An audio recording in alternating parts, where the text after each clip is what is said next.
अस्सलाम वालेकुम नाज़रीन, मेरा नाम मौसिम नज़ीर है और आप देख रहे हैं हमारा यूट्यूब चैनल। पिछले 12 घंटे में जो आम तरीन डेवलपमेंट्स हुई हैं उस हवाले से तफसील से बात करते हैं और आने वाले चंद घंटों के अंदर जो आम डेवलपमेंट्स होने जा रही हैं उसके ऊपर भी जो है वो तफसील से बात करते हैं। बड़ी इंपॉर्टेंट खबरें जनाब PTI के हवाले से, PTI के अंदर जो लड़ाइयाँ चल रही हैं आए दिन उसके हवाले से हम जिक्र तो करते हैं। कुछ और चीज़ें सामने आई हैं। एक तो आप जानते हैं कि पिछले 24 से 48 घंटों में PTI में वैसे भी एक शोर सा मचा हुआ है और तरह तरह की जो है वो बातें हो रही है। इसके ऊपर तफसील से बात करते हैं। कुछ खबरें भी आई हैं और बड़ी इंपॉर्टेंट खबरें आई और बड़ी एक्सक्लूसिव खबरें, वो भी आपके साथ शेयर करते हैं। और इसके साथ साथ इमरान खान साहब के हवाले से भी आज एक बड़ा इंपॉर्टेंट केस था, उसकी समाअत हुई है, उसके ऊपर भी जो है वो तफसील से बात करते हैं। लेकिन सबसे पहले आगाज़ करते हैं जो एक्सक्लूसिव खबर है। पिछले 24 से 48 घंटों में आप जानते हैं कि एक तूफ़ान आया हुआ है सोशल मीडिया के ऊपर PTI वालों की तरफ से कि कौन है जिसने इमरान खान की पीठ में जो है वो छुरा घोंपा, कि KP का बजट किस तरह पास हो गया, अभी बाकी सूबों का पास नहीं किया गया। तो ऐसे क्या इतनी क्या जल्दी थी कि KP में अली अमीन गंडापुर साहब की हुकूमत ने जो है वो बजट पास कर दिया। बीच में फिर नतिया गली की मीटिंग वाला भी जिक्र आ गया कि जी वहाँ पर कोई मुलाकात भी हुई है। इस हवाले से भी जो है वो बहुत सी क्यासराइयाँ होती रही। अच्छा, अब उसकी जो है वो डिटेल सामने आई है कि आखिर मामला क्या है, जहाँ पे PTI वाले, पाकिस्तान तहरीक इंसाफ की लीडरशिप, जो ये सारे लीडरशिप को तो हटा के PTI के जो सपोर्टर हैं वो ये समझ रहे थे कि ये जो सब कुछ किया धरा है ये अली अमीन गंडापुर साहब का है। तो हमने जब थोड़ा सा पता किया तो पता ये चला कि PTI की जो सियासी कमेटी है उसमें सिवाय 3-4 लोगों के किसी ने भी इस बजट को जो है वो नामंजूर करने के हवाले से जो है वो वोट नहीं दिया। सिवाय 3-4 बंदों के हवाले से बाकी सब की अप्रूवल थी। उनमें से 3-4 नाम है, उनमें से 2 नाम सामने और एक नाम पे मैं बड़ा हैरान हुआ, लेकिन जारी बात है बताना तो है आपको। 2 लोग हैं, मतलब हैं तो और भी, लेकिन 2 लोगों के नाम सामने आए जिन्होंने इसको बेसिकली इसकी मुखालफत की कि इस बजट को जो है वो मंजूर नहीं होना चाहिए। उसमें पहले हैं जनाब शहबाज गिल साहब और दूसरे हैं जनाब सजाद बरकी साहब। इन दोनों ने जो है वो मुखालफत की कि जनाब ये नहीं होना चाहिए, इमरान खान से मुलाकात किए बगैर जो है वो बजट नहीं मंजूर होना चाहिए। और बाकी जितने नाम थे, मतलब 3-4 नाम हटा के जितने नाम थे उस सब ने जो है वो इसकी अप्रूवल दी, गो हेड दिया कि जनाब जल्दी जल्दी जो है वो आप लोग अप्रूव करें। और बड़े बड़े नाम, मतलब ये जो बाकी सारे नाम है ना, इनमें PTI के बहुत बड़े बड़े नाम हैं जिन्होंने इसकी जो है वो अप्रूवल दी हुई है। तो इसमें सिर्फ अली अमीन गंडापुर साहब को जिम्मेदार ठहराना मेरा ख्याल है कि ये उनके साथ नाइंसाफ़ी होगी। हाँ, अगर जिम्मेदार ठहराना है तो फिर बाकियों को भी साथ ही ठहराया जाए, क्योंकि उनकी अप्रूवल के साथ ही ये सब कुछ हुआ है। दूसरी बात, जैसे मैंने आपको ऊपर जिक्र किया कि उनके खिलाफ, अली अमीन गंडापुर साहब के खिलाफ जो है वो एक पूरी तहरीक का आगाज़ हुआ और इनको कहा गया कि इनसे इस्तीफ़ा लें, इनको फारिग करें, ये गद्दार हैं। व्लॉग्स बनवाए गए, ख़ास तौर पे अलीमा खान साहिबा के साथ जो मुंसलिक लोग हैं ना, उन्होंने काफ़ी कुछ बोला इसके ऊपर। तो फिर हमने इसके ऊपर भी थोड़ा सा पता किया कि क्या ऐसा पॉसिबल है, मतलब उनको हटाया जा सकता है, कोई इस किस्म की बात हो सकती है। तो उसके ऊपर आगे से जो जवाब मिला ना, उन्होंने कहा कि जी अली अमीन गंडापुर को तब्दील करने के हवाले से सोचा भी नहीं जा सकता। ये बताया गया आगे से कि अली अमीन गंडापुर को तब्दील करने के हवाले से जो है वो सोचा भी नहीं जा सकता। तीसरी बात, हसन अयूब साहब बड़े सीनियर जर्नलिस्ट हैं, उन्होंने गुफ्तगू की।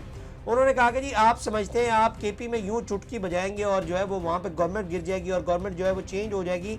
तो उन्होंने कहा उनकी इत्तलात के मुताबिक कि अली अमीन गंडापुर साहब का एक अपना भी बड़ा तगड़ा ग्रुप है और उन्होंने कहा कि जी चाहे वो उनके मफादात हों या कोई भी वजह हो, वो अली अमीन गंडापुर को कभी नहीं हटने देंगे। तो हाँ, अनटिल और अनलेस वो खुद कह दें कि जी मैं इस्तीफ़ा देने लगा हूँ, मुझे इमरान खान साहब ने कहा है, वरना जो कुर्सी खींचने की कोशिश में लगे हुए तो ऐसा नहीं होगा, क्योंकि उन्होंने जो है वो बड़ा तगड़ा हाथ रखा हुआ है वहाँ के। खैर, इसमें मैं जहाँ पे मुखालफत की बात हो रही थी तो जुनैद अकबर साहब आप जानते हैं कि उनके मुखालिफ ग्रुप से ही समझे जाते हैं। वो कल शराज अहमद शराजी साहब जो जर्नलिस्ट हैं उनके प्रोग्राम में आए हुए थे, उनको इंटरव्यू दिया। उन्होंने कहा कि खान साहब ने जब कहा था तो बजट पास नहीं होना चाहिए था। स्पीकर खैबर पख्तूनख्वा असम्बली बार बार क़यादत से रब्ते करते रहे, स्पीकर क़यादत से रहनुमाई चाहते थे कि मैं क्या करूं। बजट पास होने के बाद बातें सामने आई जो पहले आनी चाहिए थी। कुछ MPAs ने मेरे साथ भी रब्ता किया, वोट दें या ना दें। कोर कमेटी और सियासी कमेटी में फैसले भी मखसूस सोच के तहत होते हैं। मैं काफ़ी टाइम से कोर कमेटी और सियासी कमेटी में नहीं जाता। अब आपको मेरी बात समझ आ रही है, जो भी मैं ऊपर आपसे बात कर रहा था, जुनैद अकबर साहब भी एग्जैक्टली वही बात कर रहे हैं।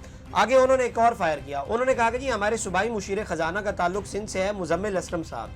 इनके ऊपर भी उन्होंने बड़ी गोलाबारी की। उन्होंने कहा कि मुजम्मिल असलम साहब का झुकाव जो है वो IMF की तरफ ज़्यादा है, सरप्लस बढ़ाने पर मुजम्मत असलम फ़ख्र कर रहा है, जो सूबे के अवाम के साथ ज़्यादती है। मुझे खैबर पख्तूनख्वा के बजट पर तहफ़्फ़ुज़ात हैं, हमसे बजट में किसी ने पूछा नहीं, पार्टी की क़यादत से सूबाई मुशीर ख़जाना ने कुछ नहीं पूछा, हमें लोगों ने वोट दिया है, लोगों ने हमसे पूछना है, फाइनेंस मिनिस्टर से नहीं।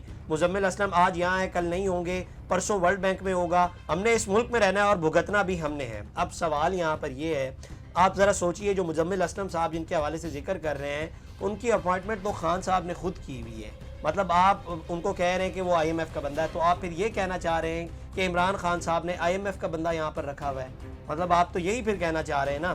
تو میں آپ کو پہلے ہی بتا چکا ہوں کہ یہ اب آپ کو سمجھ آ رہی ہے کہ پارٹی میں کس طرح گروپس بنے ہوئے ہیں اور یہ آپس میں ہی لڑ رہے ہیں، مطلب ان کی آپس کی لڑائیاں ہی ختم نہیں ہو رہی، باقی معاملات تو یہ بعد میں دیکھیں گے نا۔ بلکہ اسی سلسلے میں مراد سعید صاحب انہوں نے بھی بیچ میں چھلانگ لگائی، انہوں نے ایک بڑا لمبا چوڑا سا ٹویٹ کیا، انہوں نے لکھا کہ موجودہ حالات میں جہاں عوام کا اعتماد بحال کرنے کے لیے یہ ضروری ہے کہ پارٹی قیادت عمران خان کی رہائی اور اس کے کاز سے اپنی کمٹمنٹ کے اظہار اور یقین دہانی کے لیے ایک بھرپور احتجاجی تحریک کا اعلان اور اس حوالے سے تیاریوں کا باقاعدہ آغاز کرے۔ وہیں عمران خان اور بشرا بی بی اور دیگر ناحق قید اسیران کو قید میں جس غیر انسانی سلوک کا سامنا ہے اور جیسے عمران خان کو توڑنے کے لیے انہیں اور ان کی اہلیہ کو اذیت دی جا رہی ہے، وہ بھی ہمارے لیے بحیثیت قوم افسوس کا مقام ہے۔ ان کے ساتھ رواں سلوک پر ہماری خاموشی ہماری غفلتوں کا بوجھ ہی بڑھائے گی۔ دوسری جانب ہر اہم مرحلے پر عمران خان تک رسائی بند کر کے جس طرح بار بار عوامی مفاد کے معاملات کو نقصان پہنچایا گیا، اس سے بھی یہ بات واضح ہے کہ مصالحانہ کوششوں اور رویوں کو کمزور گردان کر انگیجمنٹ کی آڑ میں تحریک کی جڑ کاٹی جا رہی ہے۔ اس لیے میری رائے میں عالمی حالات میں کشیدگی کم ہونے کے بعد احتجاجی تحریک پر فوکس کرنا وقت کی ضرورت ہے۔ میری گزارش ہے کہ پارٹی کی قیادت عمران خان کی ہدایت کے مطابق فوری احتجاجی تحریک کی اسٹریٹجی واضح کرے۔ اپنی جانب سے میں نے ہمیشہ مکمل تعاون کی یقین دہانی کرائی ہے۔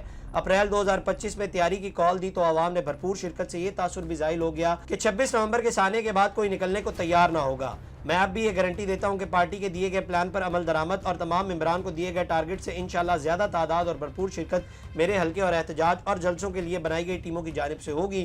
میں اپنی قیادت کو ایک بار پھر اور اس مرتبہ پبلک فورم پر مخلصانہ مشورہ دیتا ہوں۔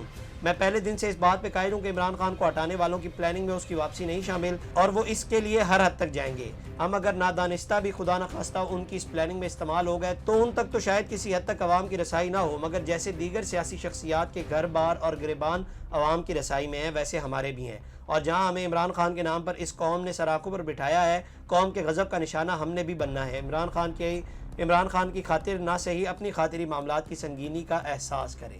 بیسیکلی اب یہ اتنا لمبا چوڑا جو انہوں نے ٹویٹ کیا نا، اس کے اندر یہ پی ٹی آئی کی کور کمیٹی اور سیاسی کمیٹی کو یوں جھنجھوڑ کے کہہ رہے ہیں کہ جناب جاگ جاؤ، جناب جاگ جاؤ، کچھ کر لو۔ لیکن ہمارے یہاں پہ آپ جانتے ہیں یہ بیچ میں تو جنگ والے معاملات آ گئے۔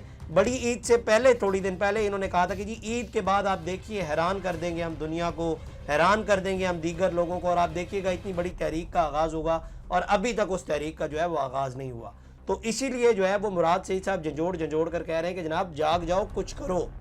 تو خیر یہ جناب اب تک کی ڈیولپمنٹس ہیں، لڑائیاں آپ کے سامنے ہیں، معاملات جس طرح سے چل رہے ہیں وہ اب آپ کو اندازہ ہو گیا ہوگا۔ خیر اگلی ویڈیو میں آپ سے دوبارہ ملاقات کریں گے، اللہ نگہبان۔